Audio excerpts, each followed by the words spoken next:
چې زما په وطن کې امن نشته، زما په وطن کې د تعلیم کمی دی، زما په وطن کې خلک په نوکرۍ پسې لګېدلي دي، په غلامۍ پسې لګېدلي دي، نو ځکه خو زما سوچ او زما فکر هغه روز پر ورځ په ښکته ځي او په بره نه ځي.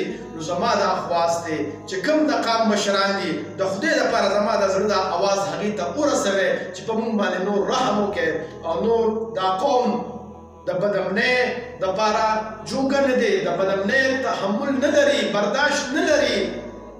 او دا یو خبره ګورې واورئ، د ازاره چا بازار نه دی موندلی.